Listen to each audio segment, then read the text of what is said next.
Today I am joined by American Samoan tenor Fatu Su'esu'e, who holds a Master of Music and Performance certificate from the USC Thornton School of Music, where we met. He was recently featured in Fort Worth Opera's virtual online masterclass, and he is a current student of Sherry Greenewald. Fatu and I talk about how he stays connected to his creativity and how the virtual reality of the pandemic sparked some fascinating self-discovery about his relationship and perception of his own body. We talk about body positivity, embracing yourself as you are, and how Fatu learned that improving his relationship to his self-image and his body image would actually change his voice and his singing operatic voice. Fatu also shares what he learned about the time he stepped away from music after losing his parents and the journey towards reconnecting with his creativity after experiencing great personal loss. Hi, Justin! Hello, Julia. How are you? I'm good. How are you? You know, I'm doing well. I'm doing well. So we went to school together, and you sang some of my music, and we got to work together, and that I was really did. fun. You made me my first villain. I was the villain. Your first villain, really? I was my first villain. Yeah. I guess tenors aren't villains very often. I know, which is not fun. I much prefer to be a villain than someone who's in love. I just love to hear, how are you? How are you doing? What has this time been like? Yeah, it's been an interesting time. So I had finally, after all the academia that I feel like I was in school forever, I finally booked like a full solid season of performing, and then it was just boop, like most people, it was gone. Yeah. So the beginning of March, I had come home because I was getting ready to leave to go to Europe actually to sing a few concerts, which was pretty exciting. But then that never happened. So was home, and the first few weeks of the pandemic, I think almost a solid month into it, I had turned off completely. There was nothing artistic happening, creative outlet, nothing, because I didn't have it in me to do anything. I felt there's so many. I've seen so many people who've had similar happenings, at the beginning of the pandemic, where you're just like, is this ever going to end? And here we are, in September now. Yeah. And we're still asking the same question. Is this ever going to end? When's it going to end?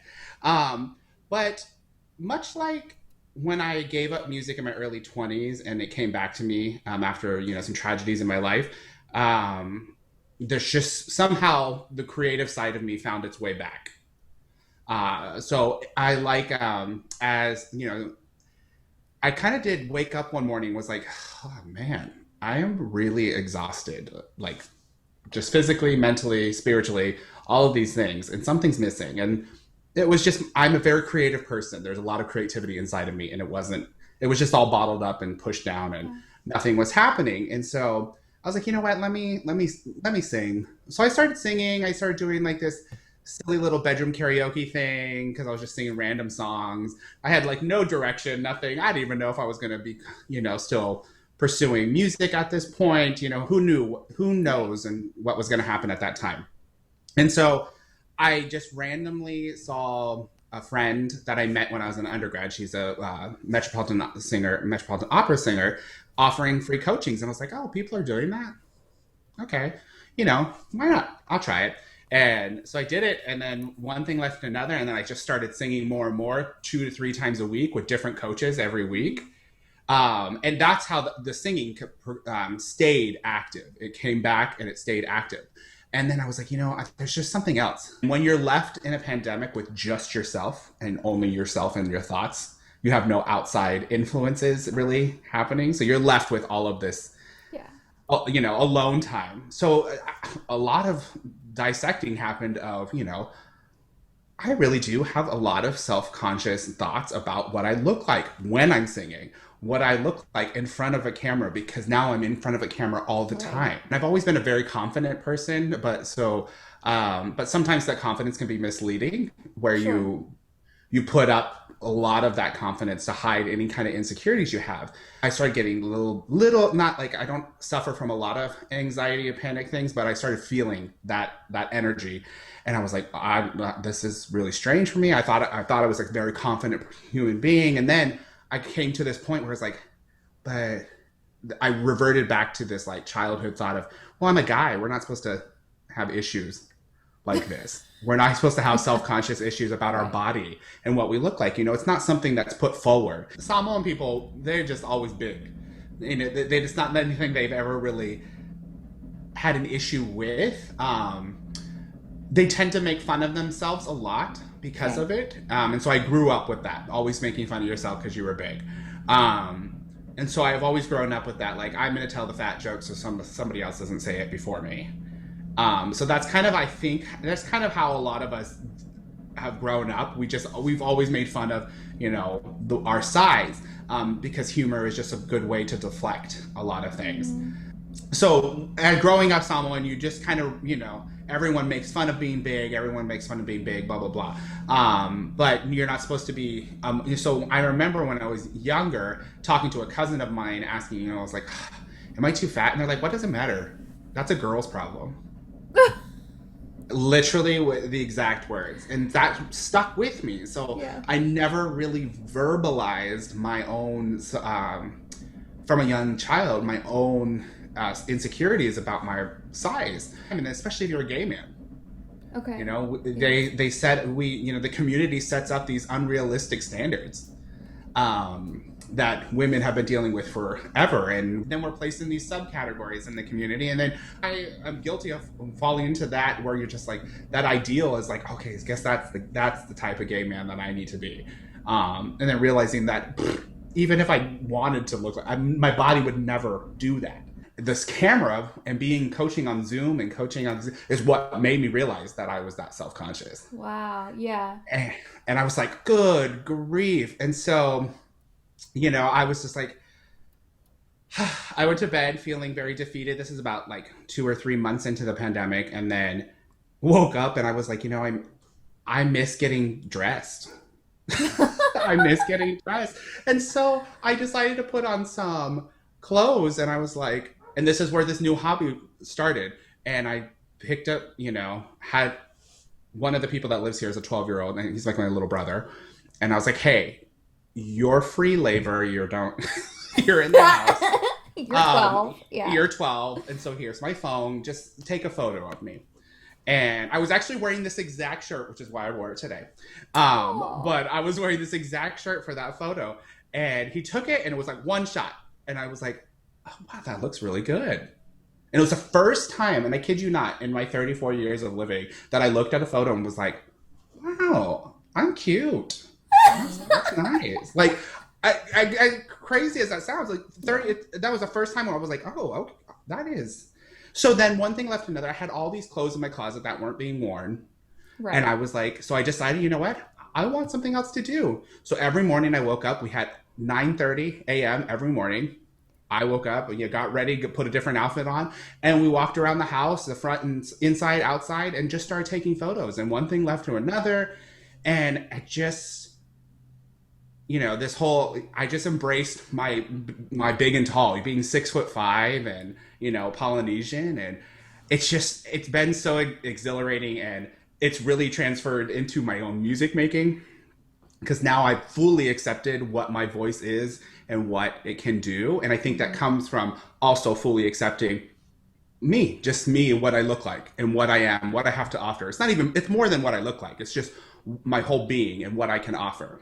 It's just such a strange phenomenon that happened internally for me in the midst of all these pandemics that are happening in this, you know, this country and the world and all of these things. And so, you know, I saw there's all these things. I was like, I don't know, you know, how do I help this? How do I help that? How do I, you know? And so I found I had to help me first and fix whatever things were going on with me so that I am my best version. So therefore, you know, these other things, these outside things that are happening to our country and to the world, and to, you know, our friends and family around the world, that I could be a better human, you know? So. Yeah. That's amazing. But yeah, so then developed, you know, I call it my COVID modeling career, which has been fantastic. A really great, you know, big and tall, like, subscription company sent me some clothes, and we're like, hey, we love what we love what you've been posting. Try these clothes on and see if you like them. And so I've been posting in their clothing, and it's just been a hoot. And I couldn't be having, more fun with it. And I think the key to it is I'm just not taking it that seriously. It's just fun. Like if one person likes it, great. If nobody likes it, great. Right. It doesn't matter. Eventually, I'm going to probably run out of clothes, which I have already. I just have to start putting them together different ways. I've got messages from other men have messaged me that I didn't know, and they're like, "Wow, your post is really inspirational." And, if there's one person out there that you've helped have a better day, then that's just in this current world that we live in, this current country that we live in, and all the fears we have. That's just more than I could ask for. I mean, I'd love to hear kind of how your modeling has informed your understanding of your voice. And I mean, you have a large voice. Yeah. Would you say that's true? Yes, and actually, it's only something maybe in the last year that I've accepted. Okay. As weird as that sounds. Can you talk a little bit, like, was that hard to Sure. accept? It was because I thought for the longest time, and unfortunately, I blame a little bit of that on academia, not necessarily a specific institution, just Yeah. academia in general, especially here in this country. There's so much pressure put on you to, do X, Y, and Z, so robotically, like almost to an expert level, that we lose the artistry, we lose our own sense of our sound and our voice. And we allow ourselves to be put into these really small contained boxes because we follow who is our instructor, and they're told us we have to do this. So I'm like, oh, okay, then that's what I have to do because, Right. you're the all sane, all power. So Right. it wasn't until I was truly when I left grad school that I started, I did some auditions and I was getting a lot of feedback, like, there's a good sound in there, but what are you singing? Like, it doesn't sound like you're happy. It doesn't sound like your voice is happy in this repertoire. So I was like, oh no. So then I found a really great teacher at San Francisco Opera, and she just threw a Wagner piece at me and was like, try it, just try what it feels like. And, personally I was like, oh, but it's Wagner. Blech. But that was her personal feelings. It wasn't necessarily about his music. It was mostly about just him. Yeah. But and then I was like, but I sang it, and it was Winterstrume from De Valkyrie, and it was the first time where I felt like, oh, I'm singing. That's good singing. This feels very free, open. I started trying things like Peter Grimes and Lenny from Of Mice and Men, and different other German operas that I was trying to figure out. And I was like, all of this feels good, but something's missing.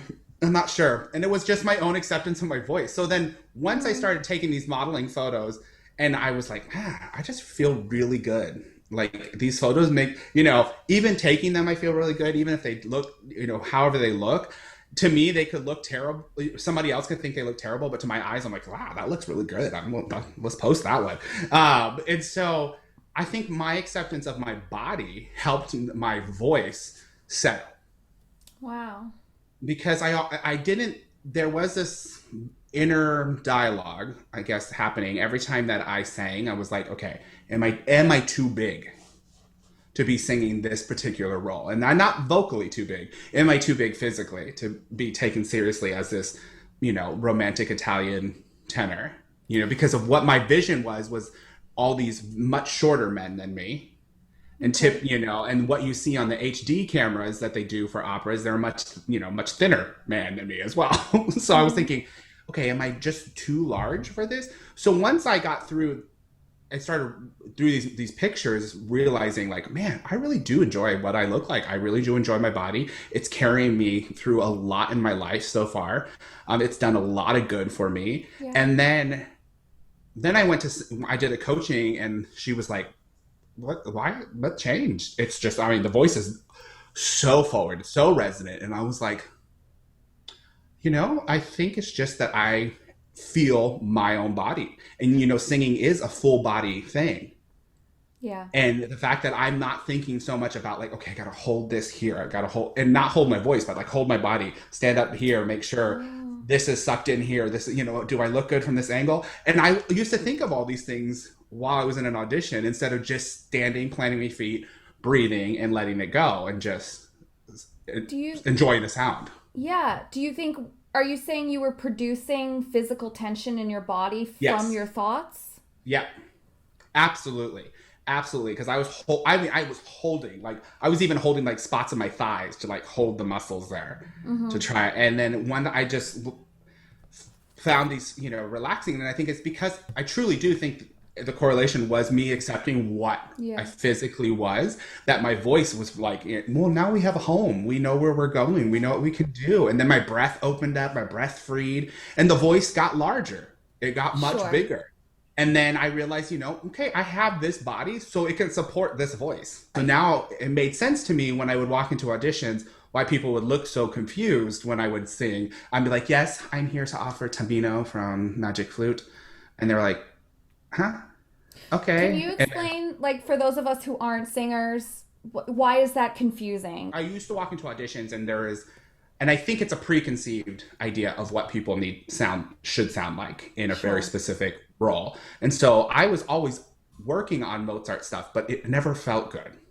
Okay. The voice never settled well in it. I created so much body tension, tongue tension, all this stuff with it because I felt very confined. Mostly, I think that was because I was in my ear. I have a very specific. There's maybe a lighter sound from Okay. a tenor that's singing Mozart. Might have a lighter, maybe not so dark. I have a very dark sound, but because in my head I heard a lighter voice, I try to sound like those light voices singing it. I try to sound like a Juan Diego Flores when clearly I was not going to ever sound like that because that's his voice, not mine. Right. And I would have sang that Mozart repertoire with my voice. It would have been something I would have maybe enjoyed it more. But I was trying to sound like somebody that wasn't me, or somebody Right. that was even a fraction of the size of me, like physically. Right. And so I have a hefty voice and I have a body that supports that sound. So when I would walk into auditions, people saw the body and assumed my sound would be large. And then I produced a much smaller sound because I was containing the sound. Is there always a correlation between body size and voice size? Not always, no. Sometimes, yeah, maybe there is uh, some correlation that happens between the body and the voice. But for me, I think my body just I think my what everyone refers to as my barrel, the chest area, Hmm. just looked like it would support that type of sound that's needed to carry over, Wagner art orchestra. Right. Yeah, I asked that question just to sort of point out that it's not necessarily obvious to a Right. singer that just because your physique is a certain way that your voice is going to match that physique. Right. So And a it's lot of times there's a lot of, if you're big, people assume you're going to have a big voice. And then maybe you don't. And then they're right. pushing you to have this big, giant voice. And then, damage happens or something happens, or, vice versa. You see you and they're like, oh, let's not look at any big stuff yet. Let's only stay in this small stuff. Never let Right. you explore. And that's academia, though, for you. So, Well, that's the thing. Like, isn't it true too that opera singers don't come into their full mature voice until their 30s? I mean, how are you studying? Why are you being pigeonholed in your early 20s when your voice isn't even mature for another 10 years? oh, good grief. I mean, isn't that a loaded question? I think it's also the voice. Some people do have those voices that are settled by the time they're 20, by the time they're 25. And there's some that just take longer to cook. We just spend more time in the oven because we're not quite ready. The dramatic voices become this rare voice because no one wants to teach them. Oh, interesting. Okay. And that's a personal belief that I think Yeah. most of us get churned away from it for so long that we end up somewhere else. So there's probably a ton of voices out there that could have had amazing careers if people would have just spent a little bit more time with them and realized that their voices took a few more years in the oven than maybe their comrades or their colleagues did. Yeah. A little silver lining in this whole craziness of 2020 is that so many people that would never have had the time and day because of their own schedules to listen to me sing, I've got to sing for. I've got to sing for people like Christine Gerke, who's one of my idols, and she's one of the leading dramatic sopranos of the world. And I got to sing for her and had multiple coachings with her because she's available. Right. And Everyone's at home. and did you reach out to her? I did. I reached out to one, Karen Cargill, big mezzo soprano from Scotland. Got to, sing with some people from the Broadway world as well, which has been super exciting because to have some Yeah. touching base again into the musical theater world, which I thought I would never return to, has been very fun. But I think overall, what I've learned the most about my voice is that I'm kind of a vocal chameleon, and it's fantastic. I'm Yes. just singing stuff that feels good, That's so without important. Yeah. being like, you only can sing this, you only can sing this, you can't, it's just like, but what if I can sing this and I can sing that and I can do that? Who's to say? And now I feel like the whole business, both Broadway and opera, is going to be turned on Yes. top of its head when we all come back. And I was determined, after my month of my self pitying and sadness that I had. I was determined to make sure that when this is over, because there will be an expiration date for it. Yes. I want to come out ready to go. Yeah. I don't want to have wasted, for myself, I don't want to have wasted 12 months of nothing. Mm-hmm. And I didn't want to lose it, because I've already given up my music once before, and I know what that's like to quit something that means the world to you, and then for it to come back gives it so much more meaning. And so I'm thankful that I have that feeling of what it feels like to have lost my art, Mm-hmm. so that I don't let it happen to me again. Can you talk about that a little bit? Is that Yeah. something you want to discuss? Yeah. Sure. So, when I was 23, I lost my dad to cancer, and I was a caregiver pretty much since I was 18 for both my parents. Okay. And I was going on and off to school and trying things, and then my dad got really sick, and my mom got sick. They got sick at the same time. And so my dad passed away, and then that was hard. So I spent a year with my mom trying to, figure out everything. And then a year later, he passed from cancer. A year later, she was diagnosed with cancer, and then she died 6 months after that. It was about a year and a half after my dad passed, my mother passed as well. And it was very much, I'm very much a mama's boy. Always have been, always will be. But it was challenging, because being an artist, regardless of what it is, if it's on canvas, or if it's on paper, on sheet music, or if it's coming out of your mouth, it's deeply personal. It's one of those things, and as an artist, that it's something you really can't explain, how personal your art can be. And it wasn't just, I wasn't in a place where I could accept that, those feelings. I couldn't accept those feelings. I wasn't ready to mourn like that. I didn't, because it meant that everybody really was gone. So I turned it off, and I started pursuing a business degree and doing what I thought was going to be a responsible thing. I was working like 60, 80 hours a week, all kinds of jobs, everything, and it was mostly just to bury everything I was feeling. And then I got a lucky chance to go make music again, and it just found its way. It was always there, but it just found its way back out to the surface. And it just thrilled me. And I made it through Westminster Choir College, then to USC. And then we got to this moment in time, and I just knew, after about 3 or 4 weeks of no motivation whatsoever, I felt that keep creeping in again, or that feeling of it fading. And I was like, no, I can't do that again. Because that was the darkest, that part of my 20s was the darkest time of my life thus far. Of course, yeah. And it was because making music is just the light that, guides me. It truly does guide me. And my voice is attached to my story. And I know there's people that have similar stories, or can be touched by something that's inside my voice that is because of everything I went through. So I didn't want to lose that. I just couldn't lose it again, because I knew that I was this close. It could go one way or another. We were all walking this, and we still are. A lot of people are really working on this tightrope where you're just not sure, and I can't blame anybody for that, because that's completely valid, and if, at the end of this, if, music or whatever art it wasn't, doesn't happen for you, then that's totally fine. I think that's absolutely fine. But for me, it was just something I wasn't willing to lose, because I lost it already. I lost it once for about 2 or 3 years before. I didn't sing for about almost 3 years. What was it like, sort of taking those first steps into singing again after 3 years of, it sounds like you made a decision that you were no longer a musician. Yes. And then that changed. So what was it like did. going back? So I was at a smaller college here in California, in Northern California, and while I was there, I met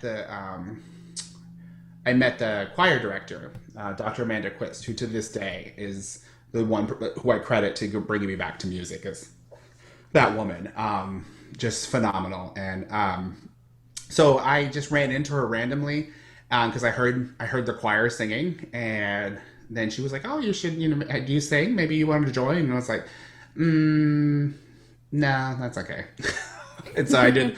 I wanted to say, and then on the drive, it wasn't even like like creeping step. There was literally no music happening before that moment. It was almost like a divine intervention moment, whatever that means for anyone. But for me, there was some kind of external force that was helping that precise moment.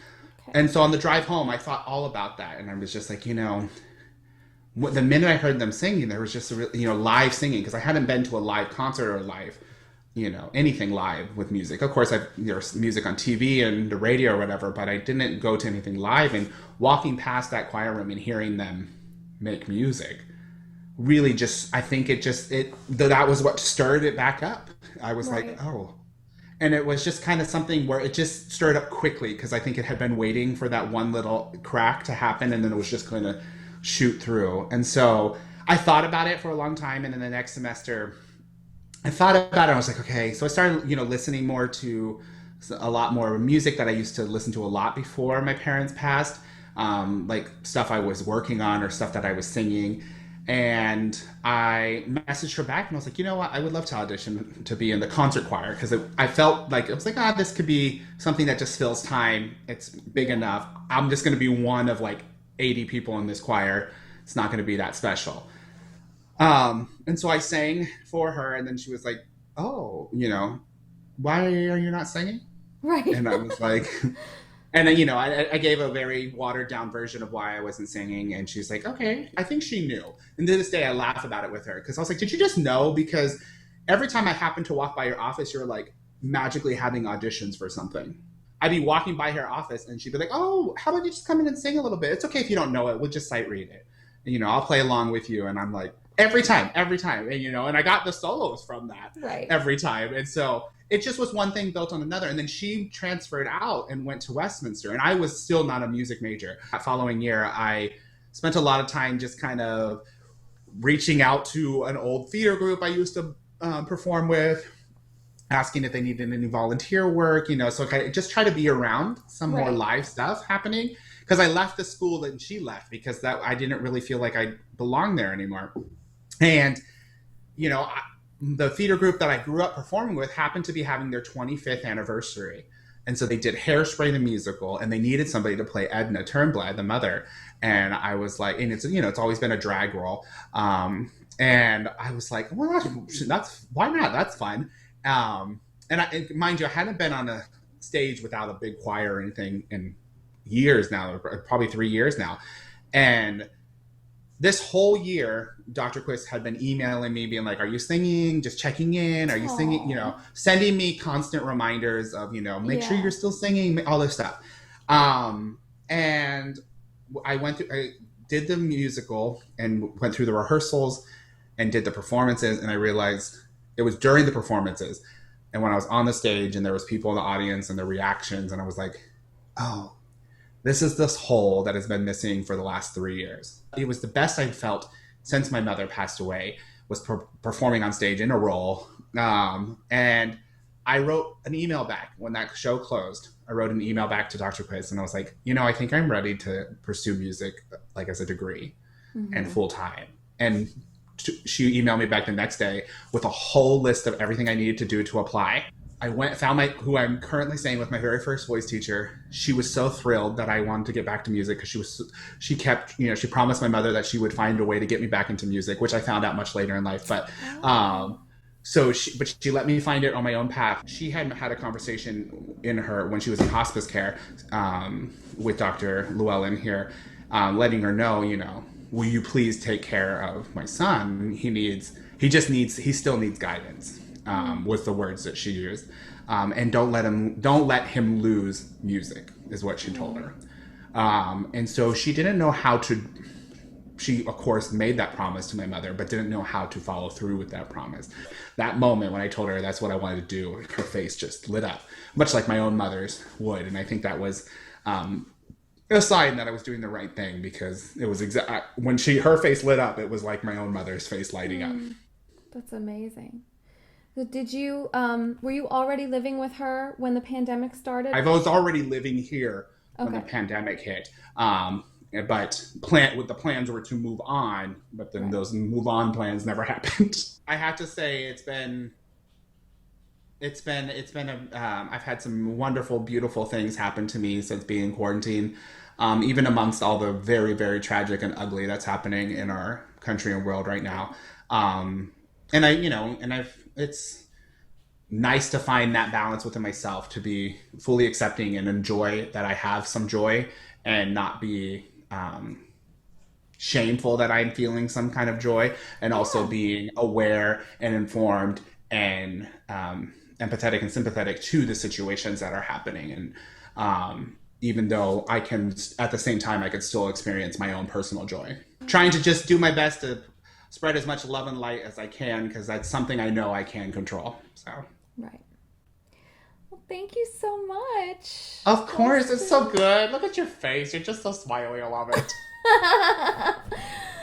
So if listeners want to find you and connect with you, and where can they do that? I'm mostly active on Instagram, which is actually, I go by my Samoan name, which is Fatu Su'esu'e. So it's FATU_SUESUE_tenor.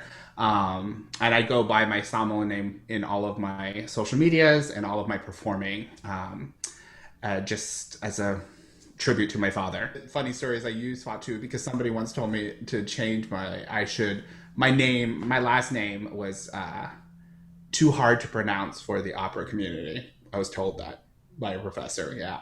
So I came back and they're like, did you think of a stage name? And I was like, yeah, actually, I got rid of Justin and I'm just going by Fatu Su'esu'e. So I came back even more ethnic, because that's what you were telling me, is that my last name was too ethnic. I love this. Thank you so much. Much love to you. You too. Bye. Bye. I think Fatu's story is inspiring in many ways. It reminds me how powerful the arts can be. That creative expression can be so deeply healing and emotionally stirring.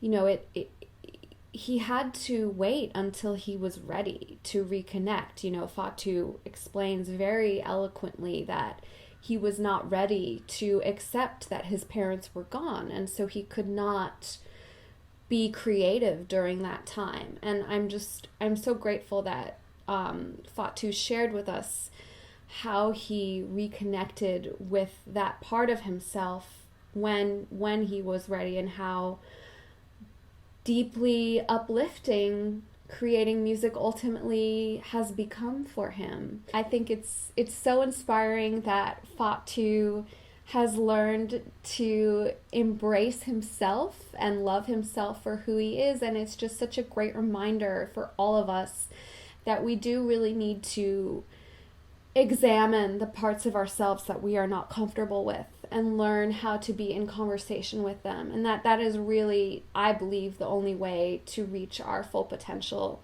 as creatives and as people. So thanks for listening.